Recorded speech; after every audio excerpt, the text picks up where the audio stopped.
Officials with the European Union and its formerly sovereign member states are conspiring to usurp control over national militaries, with a goal of eventually building a transnational EU military loyal only to the unelected regime ruling Europe from Brussels.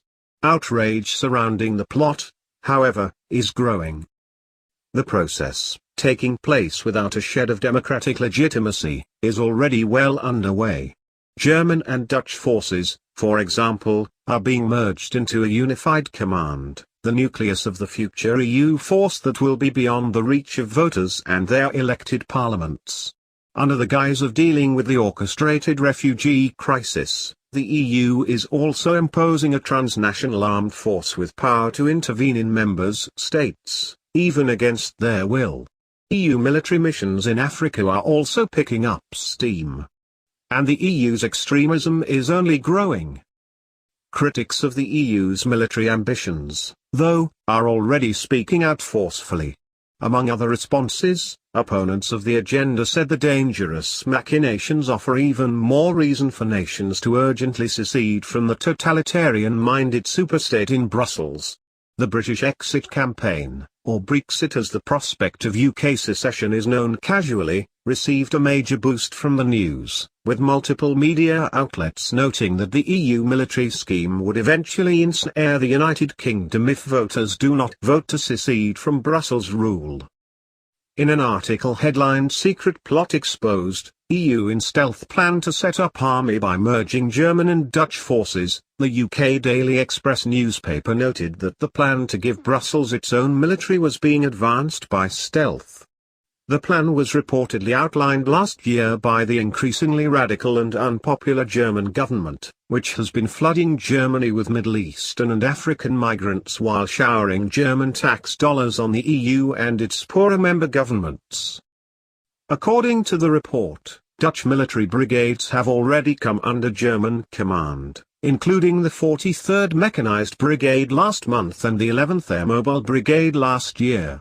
As things stand, the Dutch army has been reduced to its 13th Mechanized Brigade along with special forces, support and headquarters staff, but there are plans to merge these with the German army too, the Express reported, adding that the two governments' naval forces were in the process of being merged as well.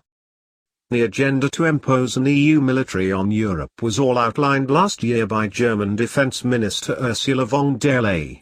The European army is our long-term goal, but first we have to strengthen the European Defence Union, she was quoted as saying. To achieve this, some nations with concrete military cooperation must come to the fore, and the Germans and the Dutch are doing this.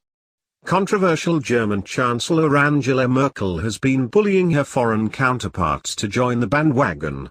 And the Czech Republic's government, among others, is also reportedly preparing to surrender its armed forces to the emerging EU military. Critics were fuming about the developments. United Kingdom Independence Party, UKIP, defence spokesman Mike Hookham, for example, said the military centralisation plot would eventually engulf Britain if the nation does not secede from the EU. He also said the German and Dutch governments were creating an EU army by stealth, trying to bypass the EU Council of Ministers and other official organs by quietly building the nucleus of the EU military and then adding other nations' militaries to it.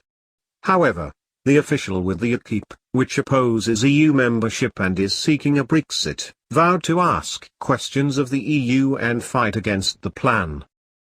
The EU was supposed to be about corralling Germany military dominance in Europe, explained Hookham, whose party has long warned of the EU's agenda to crush liberty, self-government, and national sovereignty. That aspiration has clearly died, and just as Germany now politically dominates the EU, this latest move with the Dutch army shows that in time Germany wants to expand and control as much as it can militarily. In addition to the ongoing merger of national militaries, the EU is also scheming to impose what it calls a European Border and Coast Guard.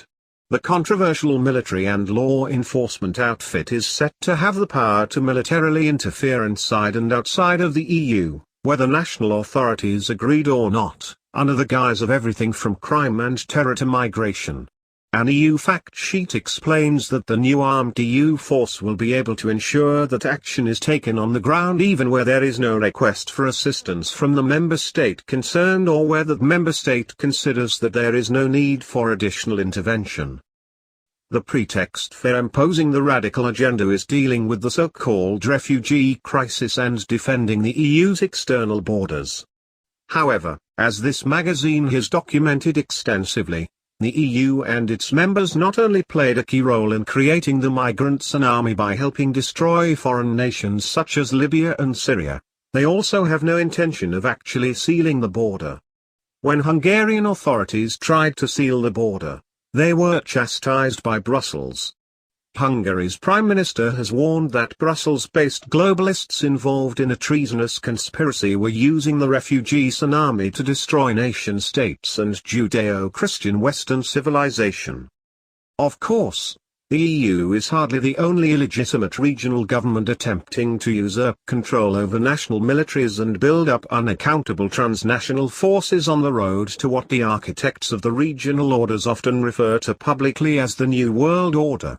In Africa, the EU and Beijing-funded African Union, almost a caricature of itself, already has EU troops deployed on various missions across the continent. Indeed, the EU just approved an EU military training mission for the regime in the Central African Republic, a mission dubbed UTMARCA, that will last for 2 years. In South America, the Union of South American Nations, UNASUR or UNASUL, is similarly working on a regional military beyond the reach of voters or national governments. Ironically, while the Kremlin cites the EU as a key reason for imposing Vladimir Putin's Eurasian Union on former victims of Soviet terror across 5 nations, EU bosses have pointed to Putin's machinations to justify an EU military. "You would not create a European army to use it immediately," declared self-styled EU President Jean-Claude Juncker, who recently admitted that extreme EU meddling in every aspect of European life had driven surging opposition to the Soviet-style superstate. But a common army among the Europeans would convey to Russia that we are serious about defending the values of the European Union. It was not clear what the values of the EU, dubbed the New European Soviet by former Soviet dictator Mikhail Gorbachev, might be. However, the EU has become infamous for, among other values, lying to the public for decades about its real agenda, ignoring European voters when they overwhelmingly reject the EU agenda in public referendums, using public money to support extremist groups with links to the promotion of pedophilia, censoring the internet under the guise of extremism, dictating the speech of journalists under threat of possible imprisonment, secretly stealing liberty and sovereignty from people, and more. In fact, the values of the European Union would appear to be rather similar to those supposedly held by Putin, against whom the EU military will supposedly defend. The peoples of Europe are facing a full-blown assault on their liberties, their cultures, their nations, and their heritage. That assault is being orchestrated by unelected globalists and bureaucrats in Brussels and beyond, and it is extraordinarily dangerous. For the sake of freedom and Western civilization, the British should lead the way in peacefully seceding from the EU superstate while it remains possible. And the rest of the world should pay close attention to what is happening in Europe, because the plan is to subjugate humanity using essentially the same process across the globe. At least that is the plan if the public does not rise up